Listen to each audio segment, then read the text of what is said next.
Bonjour à tous, Bonjour. bienvenue à cette session Covid. Je m'appelle Gilles Vandler, je suis infectiologue à l'Université de Berne en Suisse et ma co-modératrice, c'est professeur Karine Lacombe de l'hôpital Saint-Antoine de Paris. Cette session va être composée de 3 mini-lectures, toutes sur le thème du Covid. Ensuite, on prendra quelques questions, on discutera un peu et on va finir par 2 abstracts et pour finir, à nouveau, quelques minutes de discussion.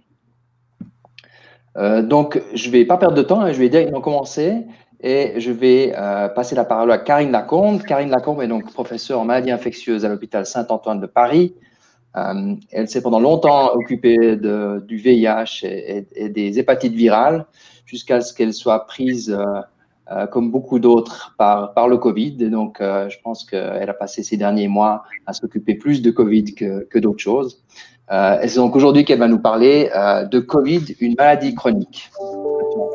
Merci. Merci beaucoup Gilles. Donc, je suis enchantée de modérer cette session avec toi et effectivement, nous allons vous montrer dans quelques secondes cette mini-lecture sur le Covid dit long, une forme chronique un peu particulière. Mais je voulais juste avant que l'on commence cette mini-lecture, revoir avec vous très rapidement les résultats qui étaient extrêmement attendus de l'essai vaccinal de Pfizer, qui est une phase 3, dans lequel 43 000 patients ont été inclus. Et les tout premiers résultats qui ont fait l'objet d'un communiqué aujourd'hui montrent que parmi les patients qui ont reçu le vaccin, moins de 10% des 94 cas de Covid diagnostiqués concerner ces patients qui ont été vaccinés, alors que 90% des cas parmi les 94 ont eu lieu dans le bras des patients qui ont reçu un placebo. Donc, on peut dire que ce sont des premiers résultats extrêmement encourageants pour un vaccin contre la Covid-19. Donc voilà, on voulait partager ces résultats qui sont très up-to-date. Donc je pense que maintenant on va pouvoir commencer la mini-lecture.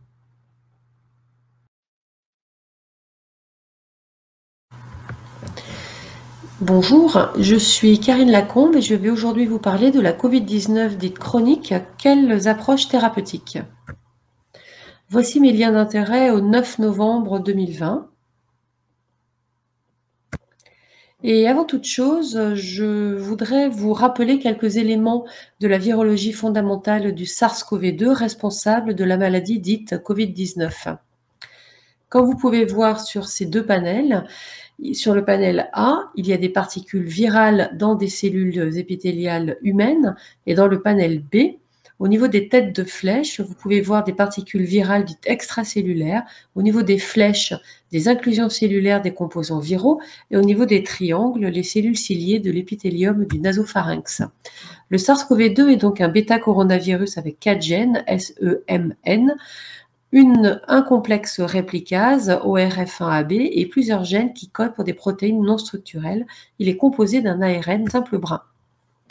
Sur cette diapositive, vous avez à gauche une photo en microscopie électronique et à droite une image qui représente la composition de cette particule virale. Ce virus comporte qu'à 79% de similarité génétique avec le SARS-CoV et 90% d'homologie avec le coronavirus de la chauve-souris dit RATG13.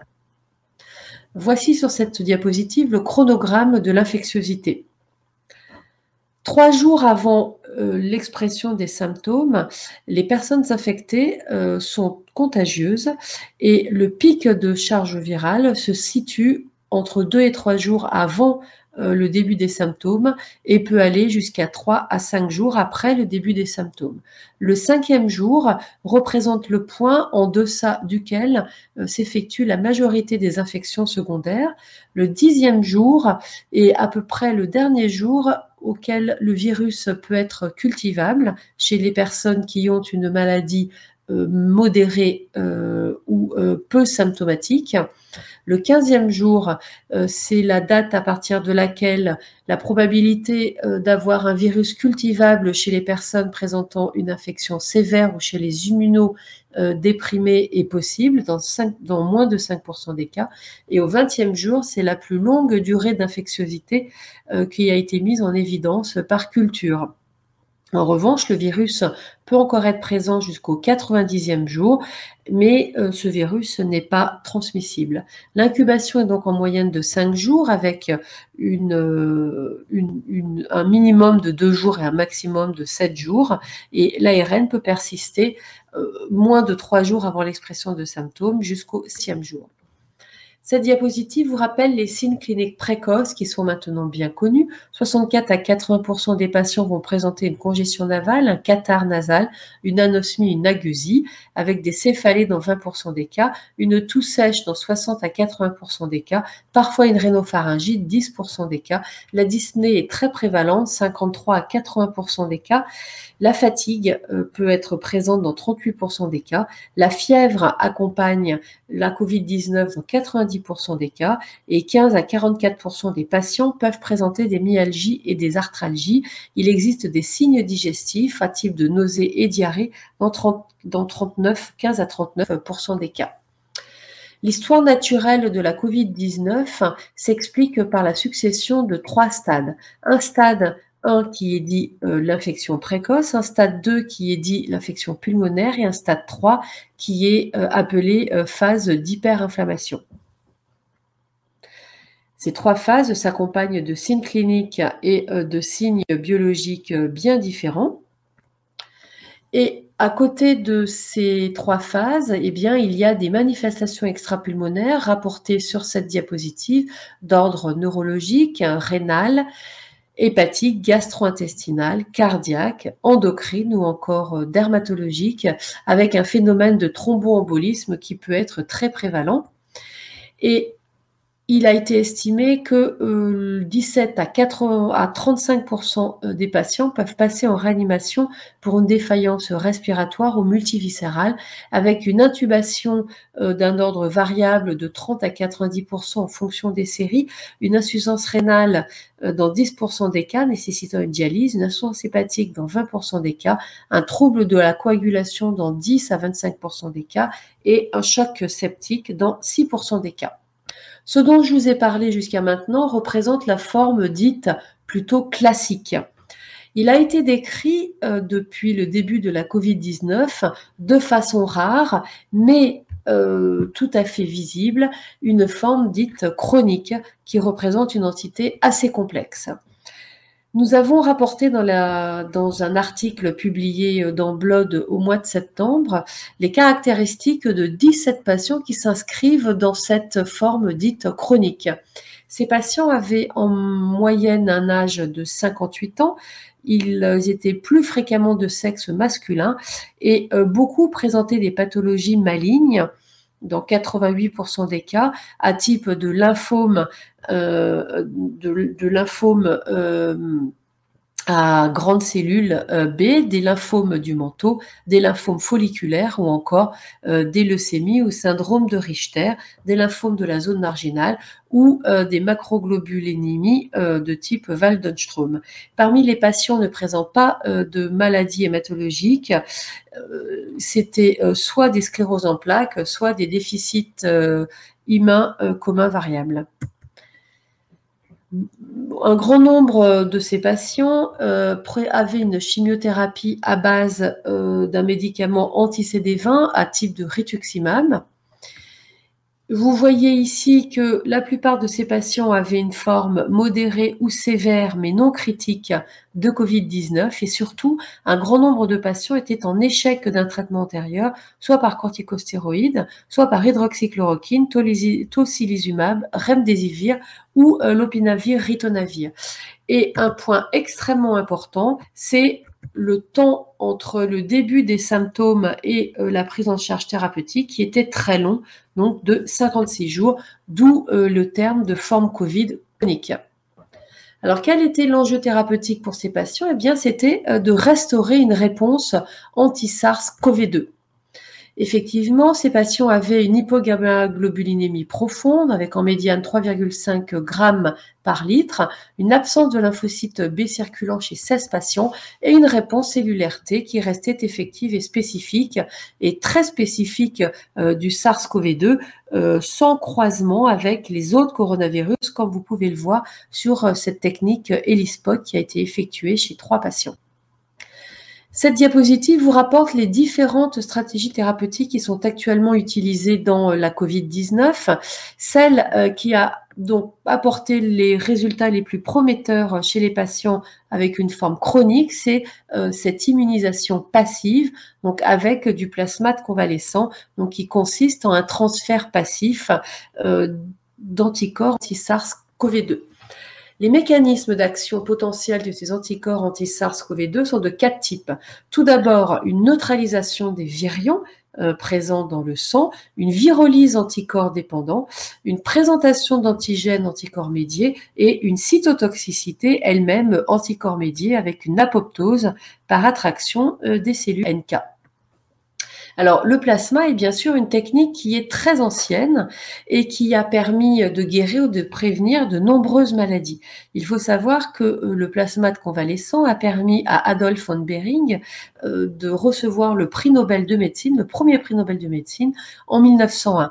Et ce médecin avait montré l'intérêt de la transfusion de plasma pour traiter la diphtérie ou encore le tétanos. Cette technique a ensuite été utilisée dans les staphylocoques sémi, la tuberculose, mais également pour mettre au point du sérum antivénineux, du sérum antidiphtérique. Le plasmate convalescent a montré son efficacité dans plusieurs études randomisées. Je vous rapporte ici l'une d'entre elles qui vient d'être publiée dans le JAMA.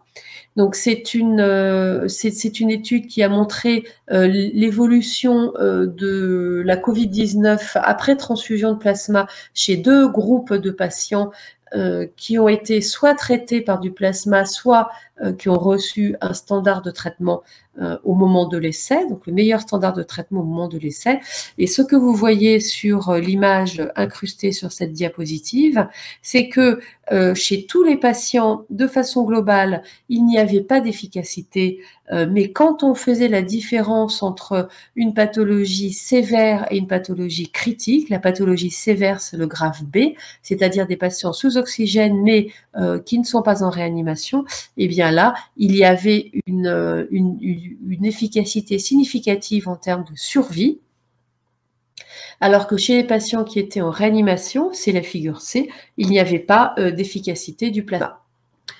Une étude qui a été récemment publiée dans le BMJ et qui a été effectuée en Inde, elle, n'a pas montré d'efficacité du plasma. En revanche, le plasma semble avoir été transfusé assez tard, avec une médiane à 8 jours pour la transfusion et pouvant aller jusqu'à 14 jours. Et seule unité de plasma multipliée par 2 a été transfusée sans titrage préalable en anticorps neutralisant des poches de plasma.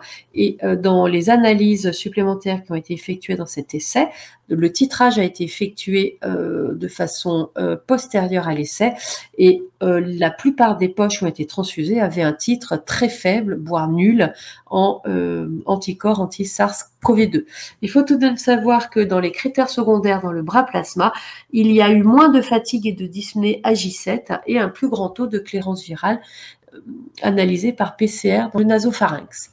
Et c'est pour cela qu'il semble qu'il faille transfuser le plasma assez tôt dans l'évolution de maladie. Alors, qu'en est-il pour notre forme chronique? Eh bien, les 17 patients dont je vous ai parlé tout à l'heure ont été inclus dans une série de cas qui a pu bénéficier du plasma. Pour être inclus dans cette série de cas et pour bénéficier du plasma, il fallait que l'infection par SARS-CoV-2 soit confirmée par RT-PCR sans séroconversion, donc sans présence d'anticorps, avec une déplétion à lymphocyte B et une évolution clinique prolongée. Les donneurs ont été recrutés parmi les personnes qui avaient un Covid-19 guéri plus de 15 jours après la fin des symptômes. Les prélèvements ont été effectués par aphérèse et avec des tests habituelle pour rechercher d'autres virus dans le plasma, et les anticorps, la présence d'anticorps a été vérifiée avec un titre de séroneutralisation supérieur à 1/40 ou un ratio ELISA-d'IgG supérieur à 5,6. Les patients ont bénéficié de la transfusion de 2 kg globulaires AJ0 et AJ1, donc soit 4 kg au total. Quelle a été l'évolution de la Covid chronique chez ces patients qui étaient tous déplétés en lymphocyte B?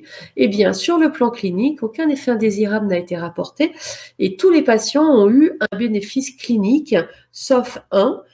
En effet, 2 patients étaient sous ventilation mécanique, un patient est décédé à J7 d'une pneumopathie acquise sous ventilation mécanique et l'autre patient a été sevré de la ventilation à J14. Sur les 16 patients vivants à J15, tous ont été déclarés asymptomatiques et 10 patients ont pu être sevrés de l'oxygène au bout de 5 jours après la transfusion. Et la pyrexie a été obtenue dans les 48 heures pour tous les patients, comme vous pouvez le voir sur la figure de droite. Sur le plan biologique, il y a une franche diminution des marqueurs sériques de l'inflammation. Vous le voyez ici avec la CRP, mais également avec la ferritine, ainsi que l'interleukine 6 pour les 4 patients chez lesquels celle-ci a pu être dosée. Sur le plan virologique, la PCR SARS-CoV-2 s'est négativée sur les écouvillons pharyngés, mais de manière inconstante, ce qui montre bien qu'il peut rester une trace génétique pendant plusieurs jours. En revanche, la virémie qui a été mesurée par ddPCR donc dans le sang a montré une diminution importante, voire une négativation chez tous les patients pour lesquels elle a été testée, tandis que la PCR nasopharyngée a montré une augmentation du CT, ce qui corrèle bien avec une diminution de la quantité de virus dans le nasopharynx. En conclusion, les formes chroniques de Covid-19 doivent être recherchées chez des patients qui présentent des signes persistants de Covid-19 à type de fièvre et de syndrome inflammatoire, en particulier quand ils ont un déficit acquis ou inné en lymphocyte B. Le plasma de convalescent peut représenter une option thérapeutique chez ces patients et semble faire ses preuves. Le marqueur virologique de suivi optimal est la digital PCR SARS-CoV-2 qu'il faut répéter avant et après la transfusion de plasma. Et nous vous conseillons de faire J-1, J3, J5 et J7. Et en France, le plasma de convalescent est accessible par une réunion de concertation pluridisciplinaire nationale qui s'effectue par Zoom 2 fois par semaine. Et pour ceux d'entre vous qui ont des patients qui sont suivis en France, vous pouvez me contacter sur le mail ci-dessous pour que vos patients puissent être inscrits à la RCP nationale. Je vous remercie de votre attention.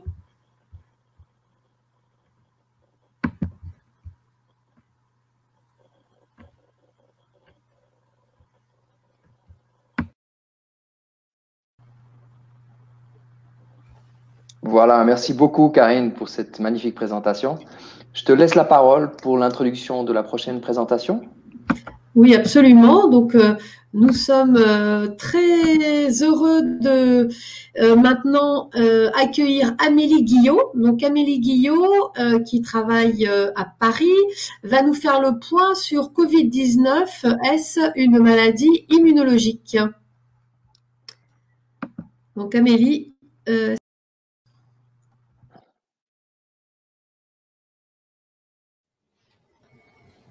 Merci aux organisateurs de m'avoir permis de vous parler aujourd'hui de Covid-19, en particulier des réponses cellulaires au SARS-CoV-2, dans le cadre de la question plus globale, est-ce que le Covid-19 est une maladie immunologique?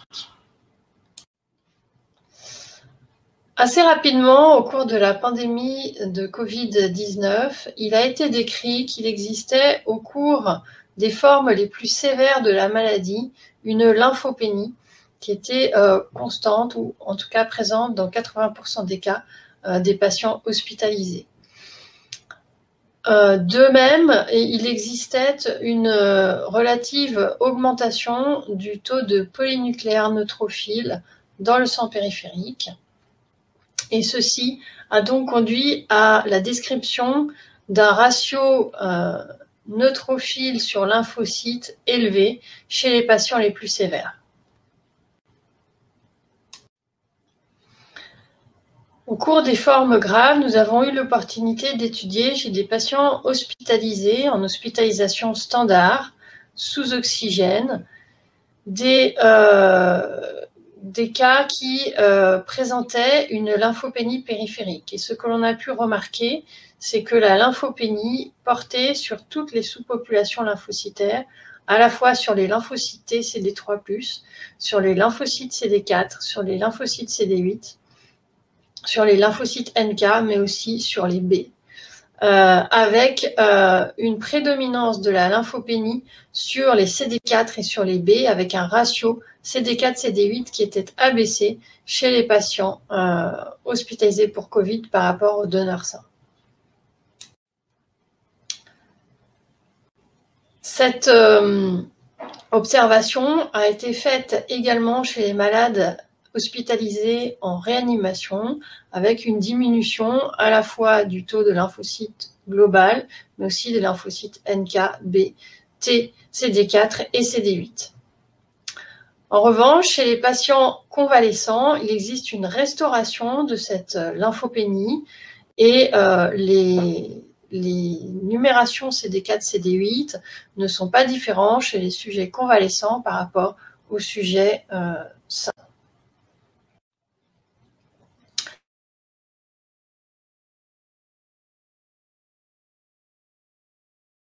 Modérée ou grave, elle a été décrite par de nombreuses équipes et elle s'accompagne d'une activation importante et significative des lymphocytes NK par rapport à des contrôles non infectés par le SARS-CoV-2. Et vous pouvez voir ici qu'à la fois sur les formes modérées et sur les formes sévères, il existe une augmentation significative du marqueur d'activation HLA-DR, mais aussi du marqueur d'activation CD69 sur les lymphocytes NK CD56-DIM, qui sont les lymphocytes NK cytotoxiques les plus efficients dans la réponse antivirale. Alors, malgré cette activation du compartiment NK au cours des formes sévères ou modérées de Covid-19, il existe une diminution de la fonction de ces lymphocytes NK. Donc, ils sont activés, mais ils ne sont pas fonctionnels. Ils ne sont pas fonctionnels car ils expriment très fortement un récepteur inhibiteur, NKG2A, qui est aussi un marqueur d'immaturité. Et ce marqueur est accompagné d'une diminution des fonctions des lymphocytes NK, avec une diminution de la production d'interféron gamma par les lymphocytes NK, mais aussi une diminution des fonctions de dégranulation, avec une diminution d'expression de CD107A face à des cibles chez les patients qui sont hospitalisés pour Covid-19.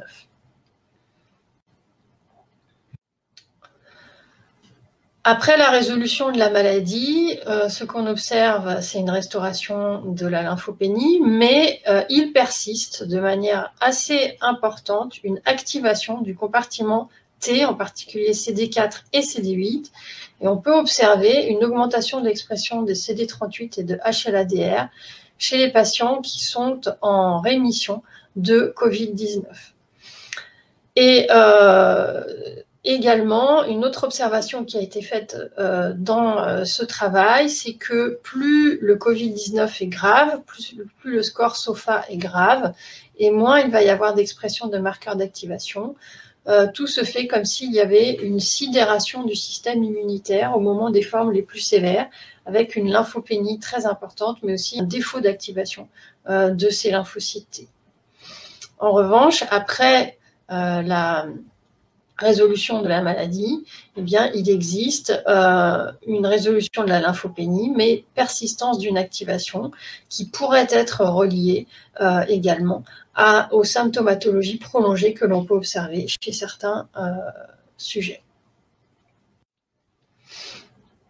Alors, au cours de la maladie sévère, on a vu qu'il y avait une lymphopénie, on a vu qu'il y avait une sidération, peut-être un défaut d'activation, mais il existe clairement une augmentation des récepteurs inhibiteurs, en particulier des marqueurs d'épuisement sur ces cellules T. Ces marqueurs d'épuisement qui sont ici mesurés par PD1, TIGIT et TIM3, qui sont augmentés dans les formes les plus sévères, avec une diminution de la fonction de ces lymphocytes T, CD4 et CD8, avec une diminution de la production d'interféron gamma dans les plus sévères, et également la diminution de la polyfonction dans les formes les plus sévères, avec des cellules non fonctionnelles qui sont plus abondantes dans les formes les plus sévères, en mesurant la production d'interféron gamma, de TNF et d'IL2 chez les sujets avec forme sévère.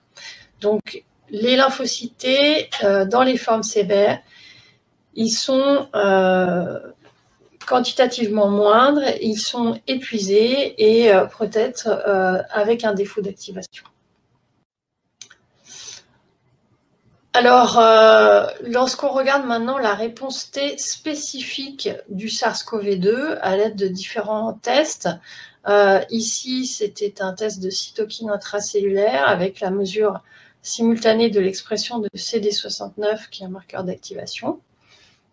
Et ce qu'on peut voir, c'est qu'il existe une réponse T spécifique du SARS-CoV-2, à la fois CD4 et CD8, qui est dirigée contre Spike et la nucléocapside.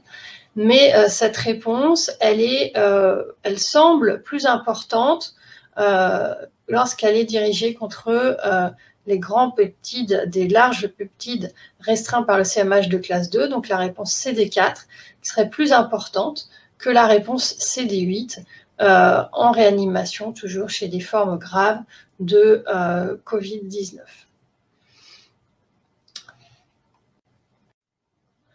Alors, une autre étude qui a regardé de façon très systématique les réponses T spécifiques du SARS-CoV-2 contre à la fois des peptides qui étaient prédits par le logiciel de prédiction d'épitopes et liant différents HLA de classe 1 et classe 2, mais à la fois avec des peptides overlappants. Et ici, c'était un test de cytokine intracellulaire avec la mesure de l'activation cellulaire avec la coexpression de CD69 et de 4,1-BB. Et ce qu'on voit ici, c'est qu'ici, c'est la réponse CD8. La réponse CD8 est majoritairement dirigée contre la protéine M, la nucléocapside et la protéine Spike.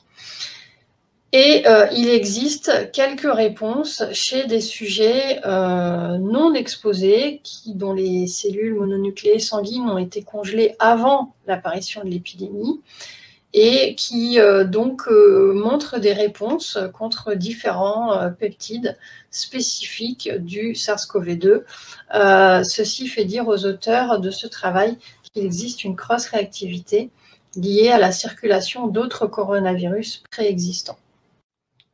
Alors, si on regarde maintenant la réponse CD4, on voit qu'elle est plus forte quantitativement. Elle a été mesurée par l'expression de marqueurs d'activation OX40 et 4,1-BB sur les CD4, après stimulation par des peptides prédits par le logiciel de prédiction d'épitopes.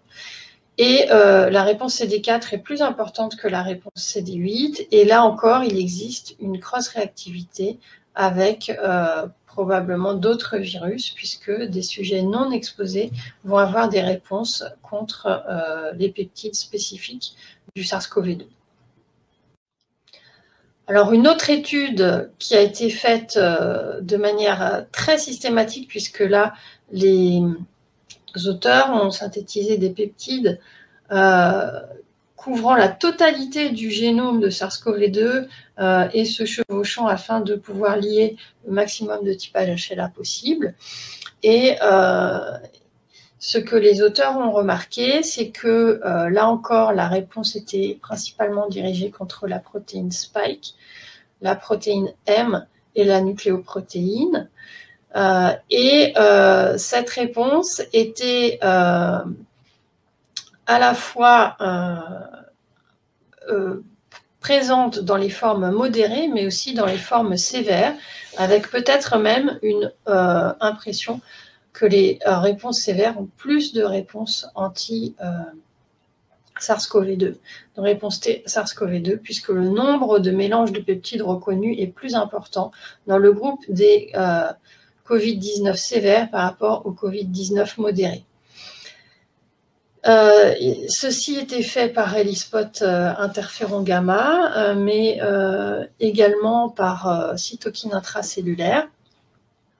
Et ici, on peut voir que la réponse était, là encore, globalement, plutôt CD4 que CD8 dans les formes sévères, avec une proportion de reconnaissance des peptides HLA restreints par le CMH de classe 2 plus importante chez ces patients atteints de formes sévères. Alors, nous avons pu au laboratoire étudier un certain nombre de cas et nous sommes attachés donc, à comparer des patients de réanimation qui allaient survivre, mais aussi ceux qui allaient décéder. Et nous ne voyons pas de défaut de réponse cellulaire T spécifique du SARS-CoV-2 dans un test ELISpot interféron gamma dirigé contre la protéine spike et la nucléocapside. Et ce que nous voyons, c'est que la réponse reste stable au cours du temps avec des taux de réponse qui sont équivalents à l'entrée en réanimation et puis à la sortie de réanimation. Alors, bien sûr, la réponse T, elle est importante. Elle est bien sûr guidée également par l'inflammation. Et l'inflammation, elle est surtout au niveau pulmonaire. Et donc, au niveau pulmonaire, il y a un certain nombre de cytokines et de chimiokines qui vont recruter les lymphocytes T, à la fois les lymphocytes T spécifiques de SARS-CoV-2, mais aussi l'ensemble des lymphocytes. Et il semblerait possible que la lymphopénie observée en périphérie soit le fait du recrutement de ces lymphocytes au niveau pulmonaire. Alors, au niveau pulmonaire, effectivement, il y a une production importante de cytokines et de chimiokines. Il existe des macrophages qui peuvent être infectés par le virus et il va y avoir recrutement de polynucléaires qui vont faire toute la gravité du syndrome de détresse respiratoire aiguë de l'adulte. Les cellules NK sont également recrutées au niveau pulmonaire et bien sûr, les cellules T vont être recrutées au niveau pulmonaire. Nous avons eu l'opportunité d'étudier des lavages broncho-alvéolaires de patients en réanimation. Et ces lavages broncho-alvéolaires étaient faits dans le cadre du soin et qui donc étaient acheminés rapidement au laboratoire d'immunologie. Et ce que l'on a pu voir, c'est qu'il existait une lymphocytose alvéolaire qui était non négligeable, avec certains patients qui n'avaient pas beaucoup de lymphocytes, mais certains autres qui avaient des lymphocytes. Et puis, ce qu'on voit, c'est qu'effectivement, il existe des lymphocytes CD3 qui sont très abondants, des lymphocytes NK également qui sont présents au niveau pulmonaire. Et ce qu'on peut voir sur l'infiltrat, enfin l'alvéolite lymphocytaire T, c'est que celle-ci est principalement composée de CD4 et non pas de CD8, ce qui est assez remarquable puisque dans les formes graves de grippe H1N1, par exemple, lors de la pandémie de 2009-2010, eh bien, nous avions pu observer que l'alvéolite lymphocytaire était plutôt à CD8, alors que là, elle est plutôt à CD4. Donc, une réponse plutôt CD4, même localement. Alors, quelle est la spécificité de ces cellules? Eh bien, probablement, elles sont spécifiques de SARS-CoV-2, puisque lorsque l'on fait un test ELISpot interféron gamma avec les cellules du liquide de lavage broncho-alvéolaire, on observe qu'il existe des réponses contre la protéine spike et que ces réponses sont plus importantes lorsque l'on teste les lymphocytes du lavage broncho-alvéolaire par rapport à la périphérie, ce qui témoigne du recrutement de ces lymphocytes spécifiques au niveau effecteur dans les poumons. Et malgré la sévérité, il existe un recrutement de ces lymphocytes spécifiques. Donc, en conclusion, les réponses cellulaires T au cours des formes sévères de Covid-19, il existe une lymphopénie. Cette lymphopénie, elle est globale, elle porte à la fois sur les T, les B, les NK. Elle est réversible après résolution de la maladie. Les cellules NK sont activées, mais leur fonction est altérée. Il existe une réponse T spécifique du SARS-CoV-2 qui est systémique, mais il existe également une migration des effecteurs au site de l'infection, c'est-à-dire au niveau alvéolaire. La réponse cellulaire est plutôt CD4, localement et en périphérie, et il reste à déterminer si des mécanismes immunopathologiques pourraient expliquer les formes létales, en particulier si cette réponse CD4, au lieu d'être protectrice, pourrait être délétère au niveau pulmonaire. Je voudrais remercier l'ensemble des personnes qui ont travaillé sur ce sujet, en particulier Charles-Édouard Luit et toutes les équipes de réanimation avec qui nous avons collaboré pendant cette période difficile. Merci de votre attention.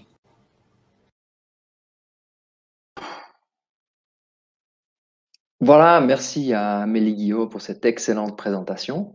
Je vous rappelle qu'on garde les questions pour tout à l'heure, pour la séance de questions-réponses qui aura lieu après la prochaine mini-lecture.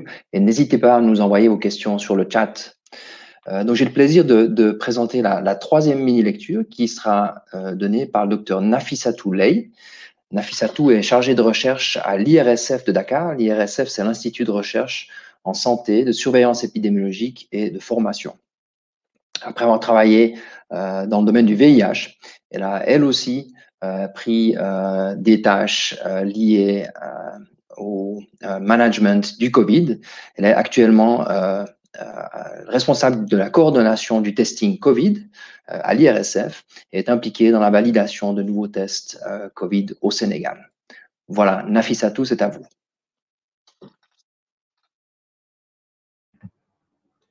Merci beaucoup. Je suis Dr Nafissatou Leye et je suis chercheur à la plateforme de biologie moléculaire à IRSF. Et je remercie le comité d'organisation de AFRA-VIH qui nous a donné l'opportunité aujourd'hui de vous présenter le SARS-CoV-2. Et cette présentation va s'articuler sur les aspects virologiques et diagnostiques de ce HCoV-19. En guise d'introduction, nous pouvons dire que 11 jours après la notification de la Chine à l'OMS d'une nouvelle forme de pneumonie, les premiers cas de décès apparaissaient déjà en Chine. Et donc, à partir du 13 janvier, la maladie a commencé à s'exporter en dehors de la Chine avec l'apparition des premiers cas en Thaïlande le 13 janvier. Le 21 janvier, les États-Unis ont vu leurs premiers cas arriver. Le 24 janvier, l'Europe a eu son premier cas arrivé et l'Afrique a été touchée à partir du 14 février avec l'apparition du premier cas en Afrique du Nord. L'Afrique subsaharienne a été touchée à partir du 27 février. Et dès le 11 mars, l'OMS avait déjà déclaré qu'on devait faire face à une pandémie. Et à partir du 31 mars, la majorité des pays africains étaient touchés par cette maladie de la COVID-19. Et au jour du 1er novembre 2020, nous en étions à 46 millions de personnes infectées dans le monde avec plus de 1,19 million de décès. Donc, ce HCoV-19 était particulièrement infectieux, comme en témoigne ce nombre élevé de personnes infectées dans le monde. Il était donc nécessaire de rompre cette chaîne de transmission. Et pour rompre cette chaîne de transmission, il faut qu'on arrive à détecter l'agent pathogène. Et donc, un diagnostic précis était alors essentiel pour limiter la propagation du HCoV-19 et pour faire une bonne gestion clinique des cas confirmés positifs. Ce diagnostic précis était donc à visée clinique avec les examens physiques, les examens radiologiques, etc. Mais aussi, on avait le diagnostic paraclinique constitués par les tests moléculaires, les tests de séquençage, les tests antigéniques, mais aussi les tests sérologiques. À côté, nous avons aussi la culture virale qui a été utilisée. Pour poser un diagnostic précis, la RT-PCR avait été désignée comme étant le gold standard, c'est-à-dire la méthode de référence. Et il fallait, dès l'instant que la RT-PCR a été désignée comme méthode de référence, il fallait intensifier la mise sur le marché des nouveaux tests, ce qui a entraîné une très grande diversité génétique, une très grande variabilité autant pour moi des tests qui étaient sur le marché. Et il s'en est suivi la déclaration de l'OMS qui disait que les pays ne pouvaient lutter contre cette COVID-19 que s'ils sont au courant de qui est infecté et qui n'était pas infecté. Et dès lors, il fallait augmenter le nombre de tests en accroissant la capacité de diagnostic des laboratoires. Ceci donc permettrait de faire un diagnostic précoce, ce qui permettait d'isoler les cas qui étaient confirmés positifs et une prise en charge rapide des patients symptomatiques, ce qui permettait donc de protéger les cas contacts et en éviter les cas communautaires. Quels sont les tests qui sont utilisés pour le diagnostic de SARS-CoV-2? Les tests peuvent être pour le diagnostic direct ou bien pour le diagnostic indirect. Pour le diagnostic direct, il s'agissait de la mise en évidence du génome viral ou bien de la mise en évidence des antigènes du virus. Pour le diagnostic indirect, on utilise les anticorps dirigés contre le virus. Ce sont ces anticorps-là qu'on mettait en évidence pour ce diagnostic indirect. En ce qui concerne la RT-PCR, qui est la méthode de référence, les prélèvements partent des écouvillons nasopharyngés. Et à partir de cet écouvillon nasopharyngé, l'extraction pouvait être soit manuellement effectuée, soit de façon automatique en fonction des disponibilités dans les pays. Et cette extraction pouvait être à base de colonnes ou bien à partir des billes magnétiques. Et à partir de l'ARN qui est extrait, une RT-PCR avait été effectuée sous la présence de sondes fluorescentes et ces sondes étaient spécifiques à des régions données du génome. Et le génome du SARS-CoV-2, vu de plus près, nous montre qu'il y avait les gènes ORF, les gènes S, les gènes M, les gènes N, etc. et plusieurs autres cadres de lecture ouverts. Mais la plupart des sondes qui étaient spécifiques au gène ORF1 ou bien au gène N du virus ou bien aussi au gène E du virus. C'est le cas des tests utilisés soit en Chine, soit en France, soit en Germanie qui visaient en majorité le gène ORF1AB. Par contre, les tests utilisés aux États-Unis étaient spécifiques au gène N. Ce tableau nous donne une liste de quelques tests qui sont approuvés par FDA. Et ces tests sont basés soit sur la RT-PCR pour la majorité des cas, soit sur l'amplification isothermale, ou bien sur les tests sérologiques.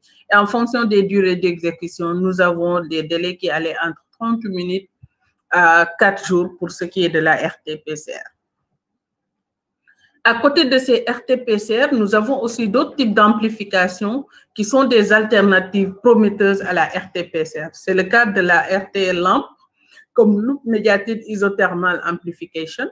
Et cette PCR utilisait de l'ADN polymérase avec 4 amorces qui sont spécifiques à 6 séquences données. Et ça se fait à condition isothermale entre 63 et 65 degrés.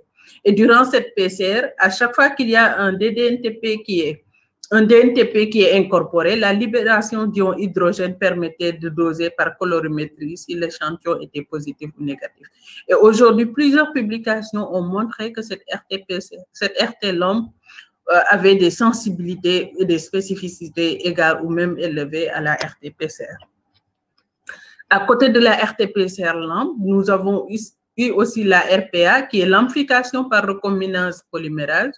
Et cette amplification utilise, comme son nom l'indique, une recombinase pour catalyser l'invasion d'une amorce dans l'ADN double brin. Et des protéines de liaison sont ici ajoutées pour stabiliser le brin de l'ADN. Le brin d'ADN qui est la structure en duplex qui est ouverte. Et donc, de la même façon, c'est par colorimétrie que les positifs sont détectés.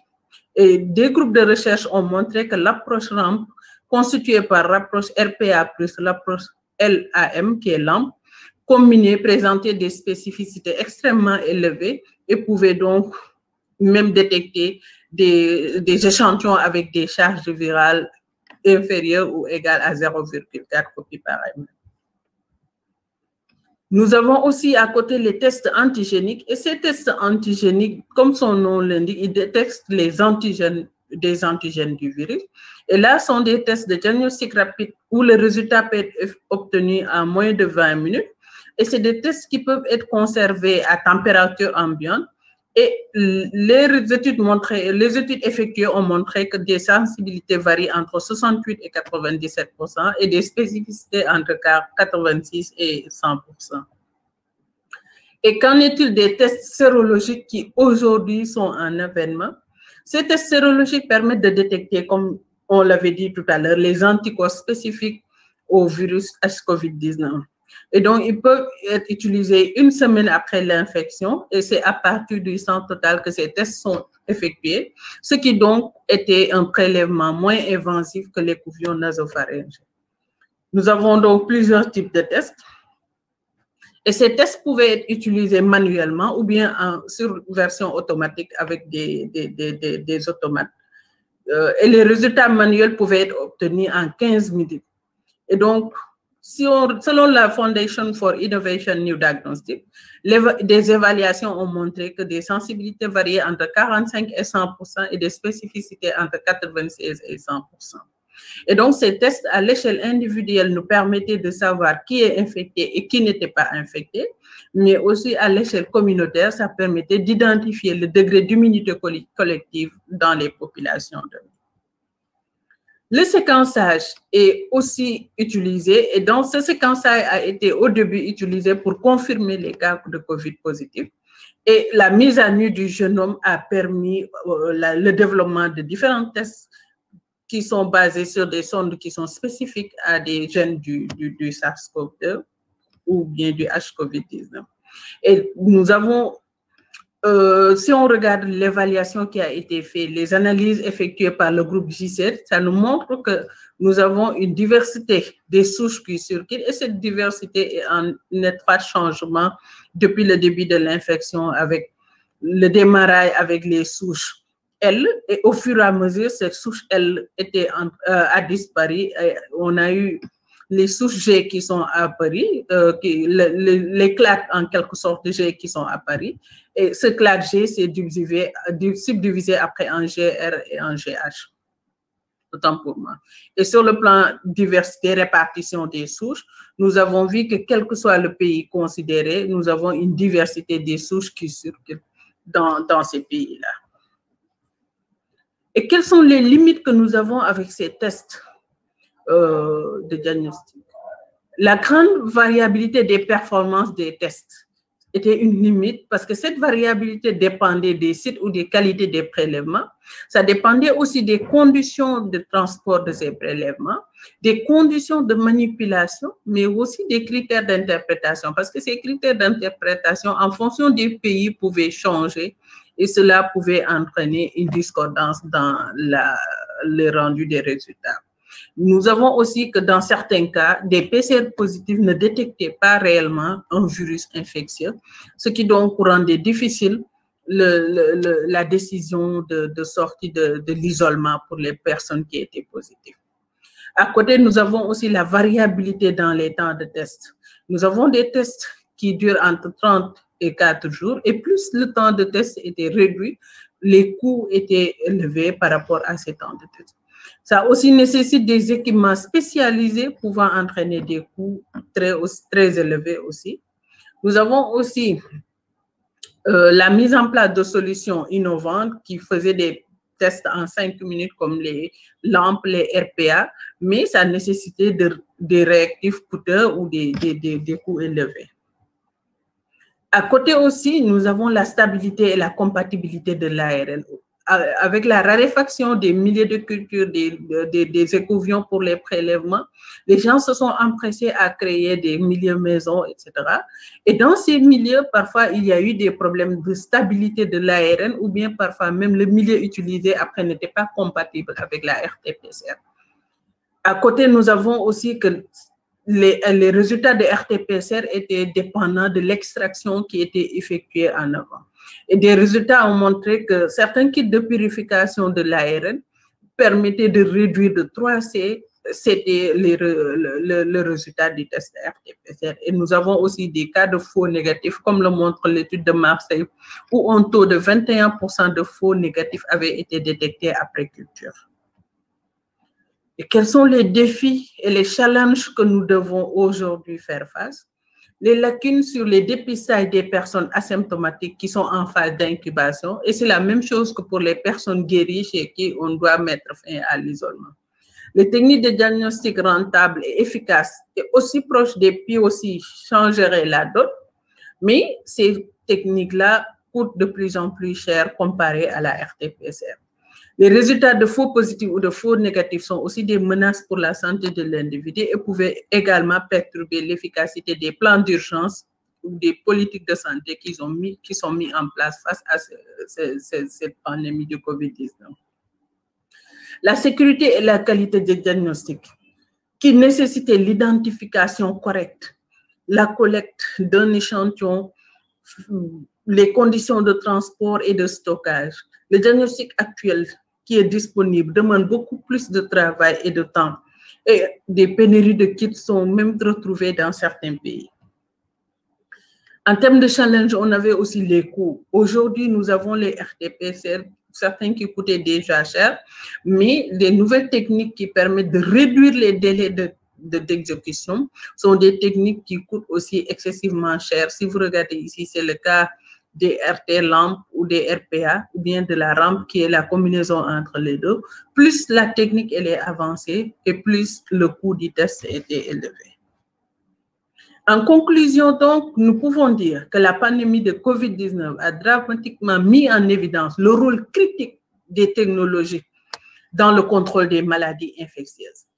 Il est donc nécessaire de maximiser la précision des tests tout en fournissant une solution à faible coût et à délai d'exécution rapide.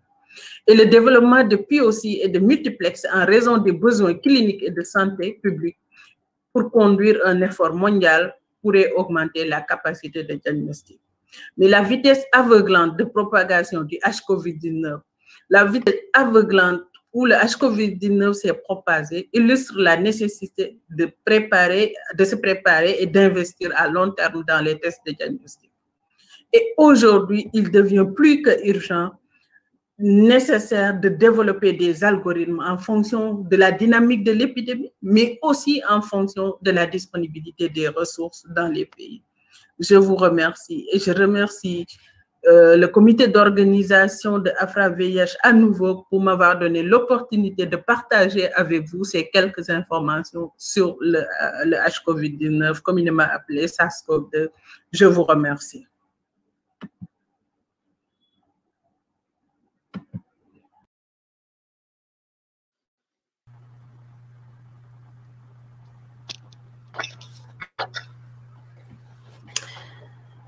Très bien, ben merci beaucoup Nafissatou pour cette excellente mini-lecture sur les tests diagnostiques. Gilles et moi ouvrons donc la session de questions et réponses. Et peut-être qu'on peut commencer par les deux questions qui concernent la présentation de Nafissatou. Donc, en particulier, un collègue du Togo vous demande si, d'après vous, les tests sérologiques sont vraiment fiables. Et un autre collègue vous questionne, ça c'est un petit peu plus général, sur le faible taux de létalité en Afrique, même si les statistiques africaines sont peu fiables. Donc vous pouvez peut-être répondre à la première question, puis la deuxième question si vous voulez, et on pourra revenir dessus ensuite. Merci beaucoup. Satou. Allô? Oui. Oui, merci beaucoup et merci à notre collègue de Togo pour sa question sur la fiabilité des tests sérologiques. Donc aujourd'hui, si on regarde ce qui a été décrit en Afrique dans la littérature, ce qui a été décrit, c'est quoi? C'est qu'il y a plusieurs tests sérologiques qui étaient mis sur le marché. Et si on regarde les évaluations qui sont effectuées à travers ces tests-là, on a vu que les sensibilités et les spécificités différaient en fonction de ces évaluations. Donc, on a des tests où la sensibilité allait entre 45 et 100% et des spécificités entre 86 et 100%. Ce qui veut dire qu'aujourd'hui, tous les tests sérologiques qui sont sur le marché ne sont pas les tests fiables. Donc, il y a une bonne partie qui sont aujourd'hui approuvés et utilisés dans certains pays. On l'a déjà approuvé. On peut dire que ce sont des tests fiables, ce qui nécessitait donc de mettre en place des algorithmes d'utilisation de ces tests qui sont déjà évalués et qui montrent leur efficacité à 100%. Pour la première question, je pense que c'est ça. Donc, il existe bien des tests qui sont fiables, mais tous les tests sérologiques ne sont pas fiables. D'accord. Et que pensez-vous de la si faible létalité de la COVID-19 en Afrique subsaharienne?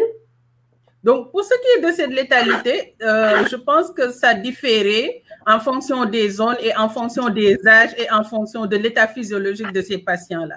Donc, je pense que cette faible létalité en Afrique pouvait être due à plein de causes. Et aujourd'hui, si on regarde la littérature, il y a plein de raisons qui sont mises en évidence. Les gens parlent d'immunité croisée.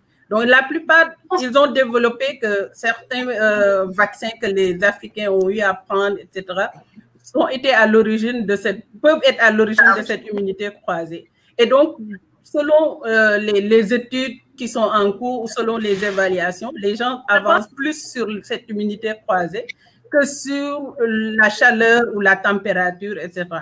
Donc, aujourd'hui, on ne trouve pas réellement Aujourd'hui, on n'a pas une étude réelle qui dit exactement quelle est la cause réelle de cette différence de létalité entre l'Afrique et les autres pays. Et donc, je pense que la recherche doit continuer dans ce sens-là pour éclairer réellement quelles sont les raisons réelles qui peuvent être à l'origine de cette différence de létalité. Peut-être qu'Amélie, vous pouvez revenir sur cette histoire d'immunité qui pose effectivement question. Immunité croisée avec d'autres coronavirus, immunité post-vaccinale, cette fois-ci serait une immunité plus large. Qu'en pensez-vous? Que pouvez-vous nous dire sur le sujet? Alors, l'immunité, donc effectivement, elle est soit une immunité humorale, soit une immunité cellulaire. Ce qui est sûr, c'est que classiquement, ce qui protège, c'est les anticorps, c'est l'immunité humorale.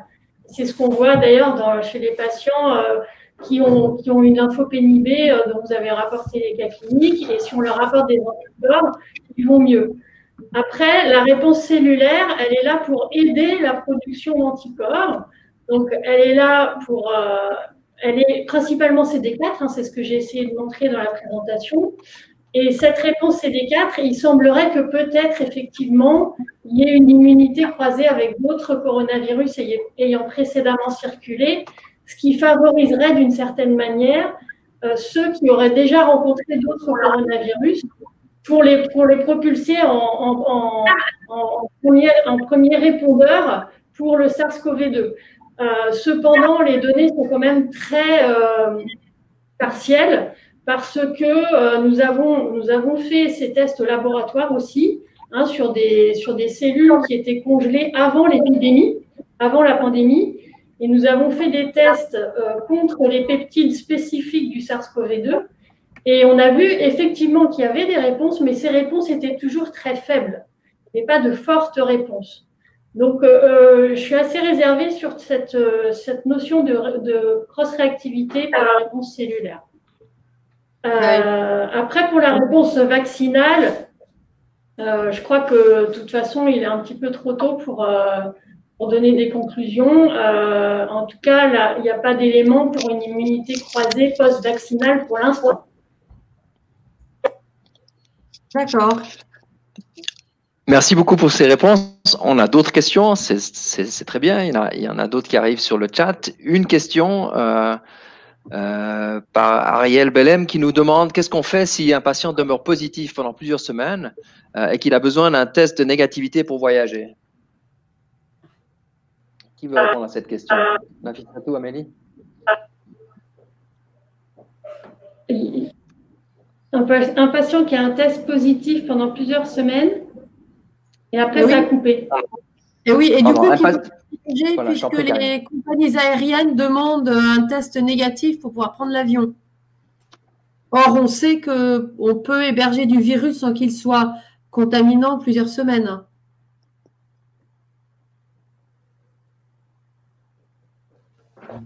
Peut-être qu'on peut élargir la question. Peut-être qu'on peut élargir la question et dire, est-ce que c'est fréquent qu'un patient garde un test positif pendant longtemps, donc de nombreuses semaines? Est-ce que c'est une situation qui est vue fréquemment en pratique? Oui, oui, je pense qu'en ce qui nous concerne, nous, on a eu des cas, mais ce n'était pas sur les voyageurs, c'était plus sur les patients dépistés positifs et suivis dans nos centres de traitement. Et on a eu des cas où on a eu des patients qui étaient positifs à la PCR pendant très, très longtemps. Et du coup, ça a nécessité de s'asseoir, de retravailler ensemble avec les sites de traitement pour voir quel devait être le devenir pour ces patients-là et de voir comment les CT avaient évolué et jusqu'à combien on avait les valeurs de CT. Et à côté aussi, on avait eu à utiliser les tests sérologiques pour voir est-ce que ces patients-là, on avait encore les IgG ou les IgM, est-ce que les deux étaient présents, etc. Et sur cette base-là, il a fallu prendre des décisions pour voir s'il fallait lever l'isolement pour certains patients, mais continuer à le suivre. C'est pourquoi je disais à la fin de ma présentation qu'il fallait que l'on mette en place des algorithmes d'utilisation de ces panoplies de tests.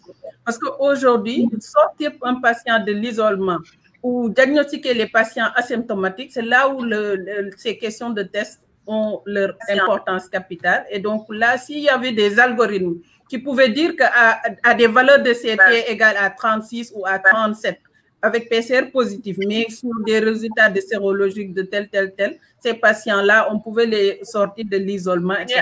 Cet algorithme pouvait être utilisé par tout le monde et ça créait une harmonisation des choses en fonction de ce qui est disponible dans les pays, etc. Donc, pour ces cas-là, nous, on a eu à lever l'isolement de certains patients sur la base des valeurs de CT qui étaient très, très élevées. Et donc, ils ne pouvaient pas dire forcément que les patients-là étaient positifs toujours avec un virus infectieux, comme je l'ai dit dans ma présentation. Mais le suivi a été continué jusqu'à ce qu'on ait ces deux valeurs de PCR positives. Mais c'est un suivi à domicile qui a été effectué avec des tests PCR qui ont continué à être effectués. Mais par contre, pour ce qui est des voyageurs, à mon avis, c'est un peu plus délicat parce qu'un voyageur doit se présenter à l'aéroport avec un test qui est négatif. Et donc, éthiquement, un laboratoire ne peut pas donner un résultat de PCR qui est négatif à quelqu'un qui reste positif. En tout cas, pour notre cas, on m'a eu à nous demander ces cas-là, mais malheureusement, on n'a pas accepté de délivrer un résultat de PCR négatif pour quelqu'un à laquelle on a un résultat qui est positif. Donc, éthiquement, on ne pouvait pas se permettre ça. Ok. Parfait, merci beaucoup. Je profite de poser une question à Karine quand même, vu qu'elle n'a pas encore eu de questions par rapport à sa présentation. Un sujet tu nous as parlé d'un nombre de cas chroniques Covid. Un sujet qui est fréquemment discuté, c'est la persistance des symptômes suite à une infection. Et on sait beaucoup de gens se plaignent de fatigue pendant longtemps, etc. Est-ce que tu peux nous dire 2-3 mots là-dessus, sur ce qu'on sait à ce sujet? Alors, c'est vrai que pour l'instant, on ne sait pas grand-chose. C'est-à-dire que c'est une entité nosologique qui est complètement différente de celle dont j'ai parlé dans ma présentation. Tout à fait. Vraiment, qui concerne plutôt des patients, d'ailleurs, qui ont eu une forme plutôt modérée, voire vraiment mineure de Covid-19 en mars, avril, mai, et puis qui par la suite ont eu une persistance de symptômes qui d'ailleurs sont plutôt pas bien étiquetés, une espèce de fatigue chronique, une sensation d'oppression thoracique, de souffle court, parfois des céphalées, tout un ensemble de signes qui peuvent parfois être très invalidants puisque certaines personnes touchées n'ont pas pu reprendre le travail. Et quand on fait des examens, par exemple, on recherche un syndrome inflammatoire chronique, on fait des examens fonctionnels respiratoires, une échographie cardiaque, une IRM cérébrale, on ne retrouve absolument aucun signe patent, qu'il soit clinique, mais objectivable par des examens d'investigation ou sur le plan biologique.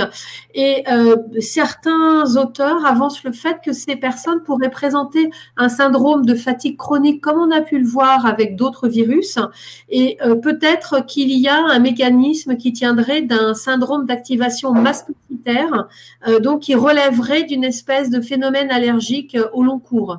Mais pour l'instant, on n'a pas grand-chose encore pour étiqueter ces syndromes et il y a des recherches qui sont en cours. Donc, je suppose que Gilles, en Suisse, vous avez des cohortes de patients de ce type-là avec des examens approfondis et un peu suivis en prospectif. Oui, tout à fait. Alors, c'est une des choses qui est bien sûr discutée, hein, de la suite de la prise en charge de ces patients-là. Il faut qu'on en sache plus. Concrètement aussi, c'est discuter chez qui doivent aller ces personnes avec de la persistance de symptômes, etc. Est-ce que c'est les infectiologues qui doivent les voir? Est-ce que c'est les généralistes?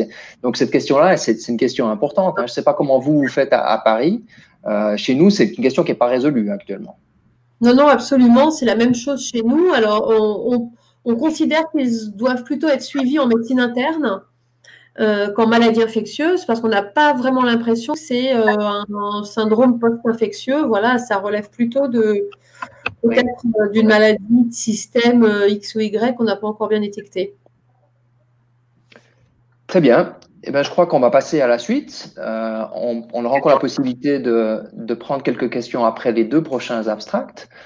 Donc, on va passer maintenant à la phase des abstracts. Je remercie les différentes oratrices pour leur présentation qui était très instructive. Et donc, c'est un plaisir pour moi de vous présenter le prochain orateur. Donc, il s'agit de Nourdine Sahri, qui est responsable national de la prise en charge des PV-VIH au sein du Programme national de lutte contre le sida au Maroc et qui va nous parler de continuité des soins pour les personnes vivant avec le VIH durant le confinement, durant l'épidémie de la COVID-19 au Maroc. C'est à vous, Nourdine.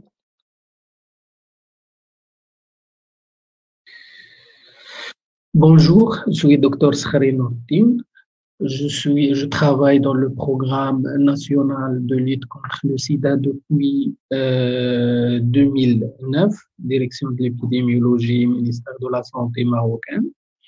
Je suis responsable du dossier de prise en charge de l'infection à VIH. Je coordonne cette activité avec les médecins référents du centre de prise en charge de l'infection à VIH au Maroc, qui sont au nombre de 20 centres actuellement, avec une file active de plus de 15 000 patients sous PV-VIH sous traitement. Je suis spécialisé en épidémiologie, lauréat du programme IFITIPI, épidémiologie du terrain, depuis 2017. Je remercie les organisateurs d'avoir pu assurer l'organisation de cette conférence après VIH 2020 à Dakar pendant cette période de crise sanitaire liée au Covid-19 qui fait l'actualité en ce moment-là.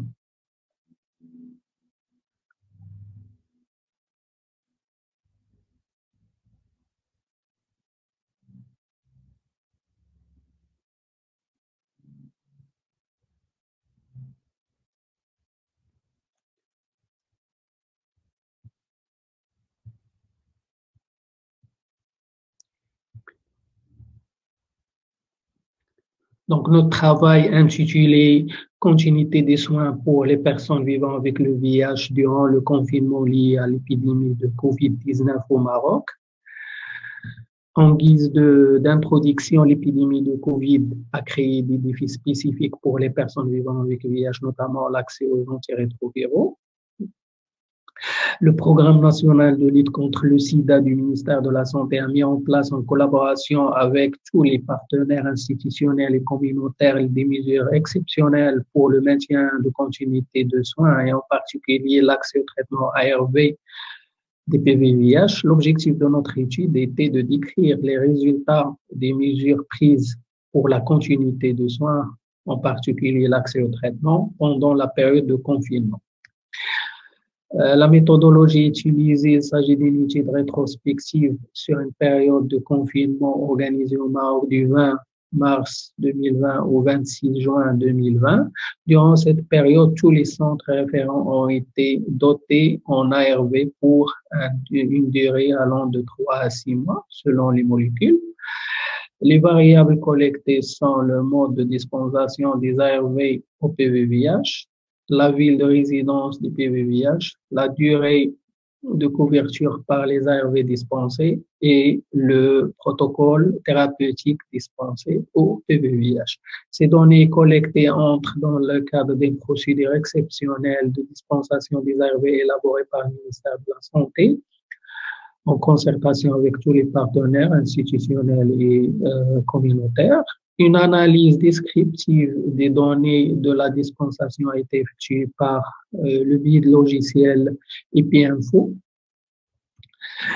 Voici la lettre cadrage de la procédure exceptionnelle envoyée au centre référent et tous les partenaires impliqués dans la prise en charge de l'infection au VIH. Les résultats de notre étude pour une file active de plus de 15 000 PVV à ce traitement au Maroc. Un quart de ces patients ont été attendus dans les centres référents durant ce trimestre. Un total de 2793 PVVH, soit 74 de l'effectif des PVVH attendus ont bénéficié de la procédure exceptionnelle de dispensation des ARV en dehors des centres référents. Ces PVVH sont répartis sur 50 villes de résidence. 35 parmi les 2793 patients PVVH sont des étrangers bloqués au Maroc pendant le confinement lié au Covid-19. La dispensation des ARV via messagerie était le mode le plus représenté, suivi où le patient est dispensé au niveau d'une ONG, en particulier l'ASS. Maroc. Les villes les plus représentées de résidence sont celles du sud du Maroc, Agadir, Nzgan, Guelmim, Tiznit, Laayoune, 15% pour Agadir, 11% pour Guelmim et Tiznit et Laayoune, 10%. Plus de 50% de dispensations exceptionnelles étaient réalisées dans le centre référent d'Agadir, qui draine toutes les villes du sud du Maroc. La durée moyenne de dispensation était de 3 mois. Voilà le détail des répartitions des dispensations par ville de résidence. Toutes les villes presque sont représentées, surtout les villes du Sud, et les dispensations aux étrangers bloqués au Maroc représentent 1%, en particulier les Français. Le détail des répartitions des protocoles dispensés au PVVH par cette procédure exceptionnelle. C'est la première ligne qui est la plus représentée, 70%, TDF, FTC et Favirenz, suivi de l'AZT3, TC et Favirenz, près de 16 à 18%. TDF, FTC, lopinavir et tonavir représentent plus de 12% des dispensations. AZT3, TC, lopinavir et tonavir représentent dans l'ordre de 2%, et les autres schémas thérapeutiques le moins utilisés au Maroc, en particulier les schémas de troisième ligne qui représentent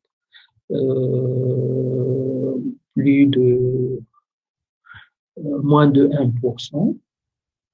Le dolutegravir, darunavir, etravirine et raltegravir.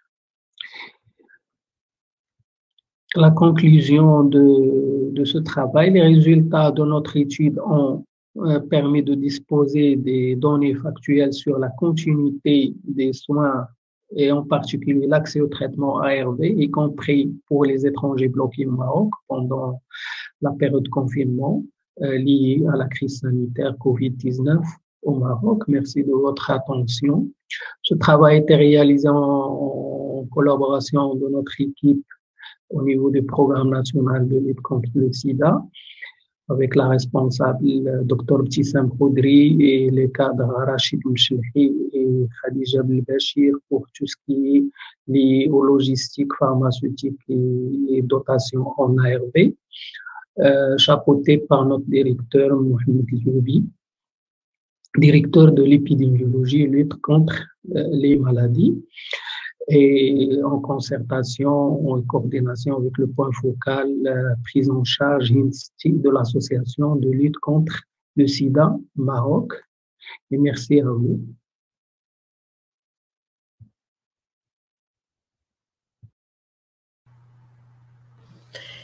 Merci beaucoup pour cette présentation. Je vous propose de garder les questions pour la fin, et parce que nous allons écouter le deuxième abstract oral, la deuxième communication, qui va nous être faite par Antoine Faisal de Paris, qui travaille à l'hôpital de la Pitié-Salpêtrière, et qui va nous parler de l'évaluation clinique et l'évolution de la Covid-19 chez les patients ambulatoires, résultat de la cohorte Covid-PSL. À vous, Antoine.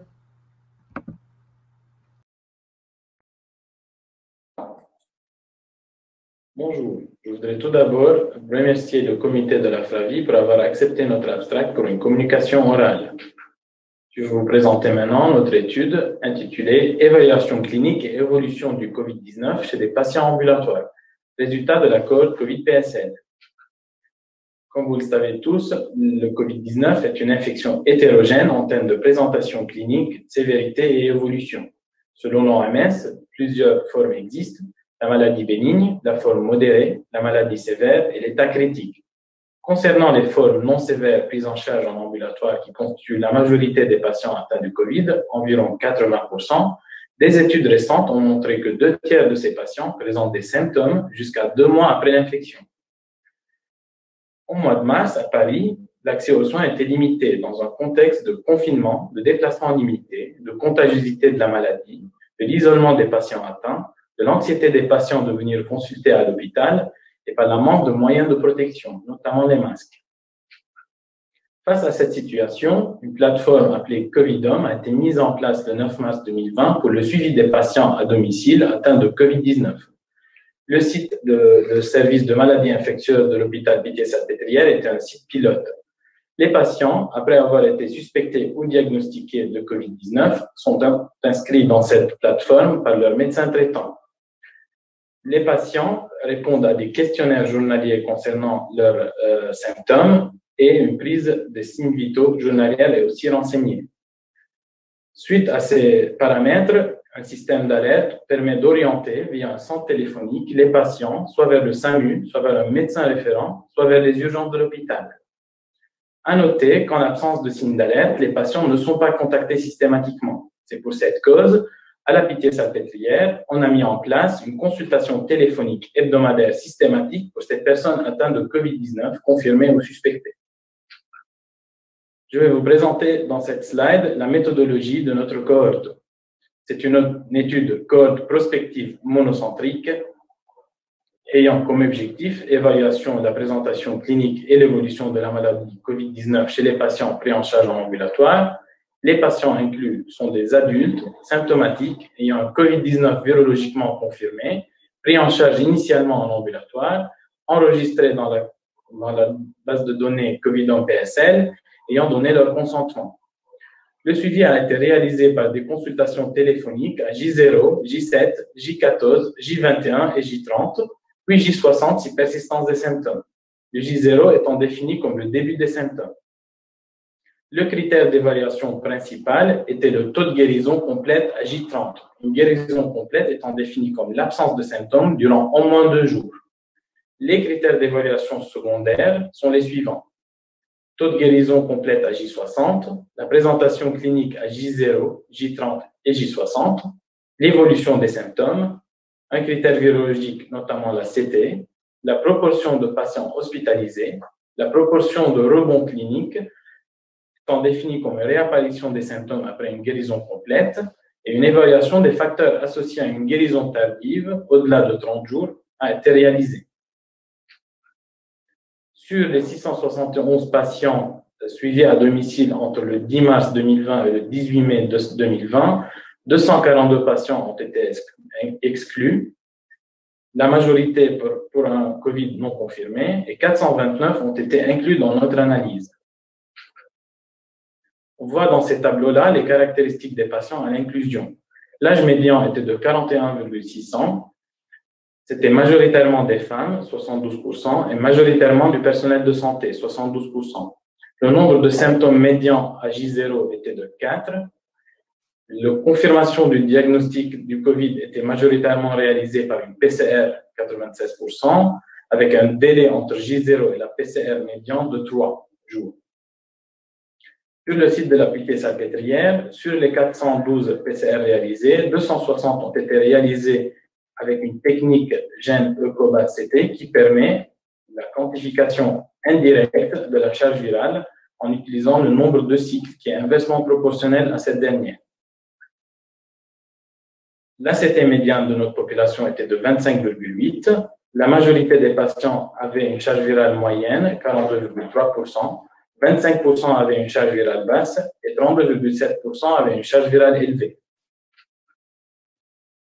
Concernant les symptômes au cours du suivi, ce tableau montre les symptômes les plus fréquents, notamment une toux, l'asthénie, l'anosmie, la céphalée, les symptômes gastro-intestinaux, la fièvre, la myalgie et la gueusie.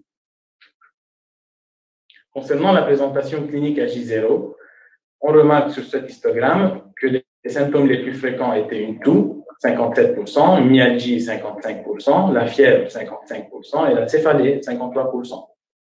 Une association entre l'âge et les symptômes à J0 existe, notamment dans le sens d'une diarrhée et fièvre qui sont plus fréquentes chez les patients ayant plus de 60 ans, l'anosmie est plus fréquente chez les patients ayant moins de 60 ans. La fièvre était plus fréquente chez les hommes et les céphalées étaient plus fréquentes chez les femmes.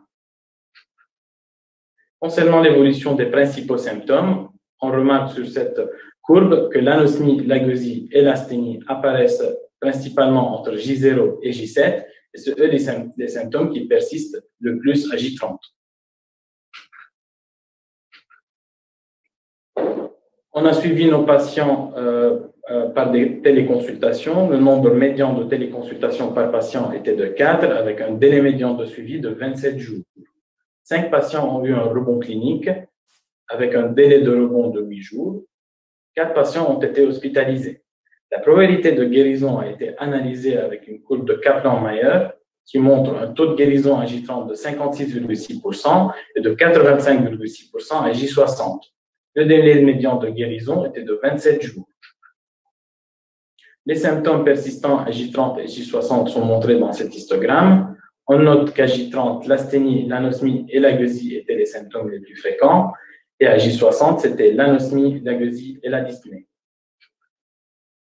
Notre analyse multivariée selon nos modèles de Cox a montré que les facteurs associés à une guérison tardive de la maladie sont principalement un âge supérieur à 40 ans, une charge virale SARS-CoV-2 élevée au diagnostic, le sexe féminin et une agueusie initiale. En conclusion, l'infection à SARS-CoV-2, dans sa forme légère à modérée ambulatoire, est une infection virale aiguë avec un fort potentiel de persistance, vu que 44% ont encore des symptômes après un mois.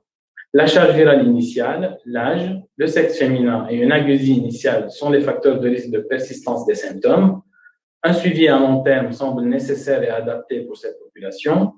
Le développement d'antiviraux actifs est une approche indispensable et urgente. Je vous ai finalement mis une petite photo de la place d'Étoile qui est complètement vide pendant la période du confinement, qui reflète un petit peu la particularité de cette période. Et à ce sujet, je voudrais remercier le groupe COVID-PSL et l'équipe de Covidom pour le travail qu'ils ont fait pendant cette période. Merci de votre attention. Je reste à votre disposition pour toute question.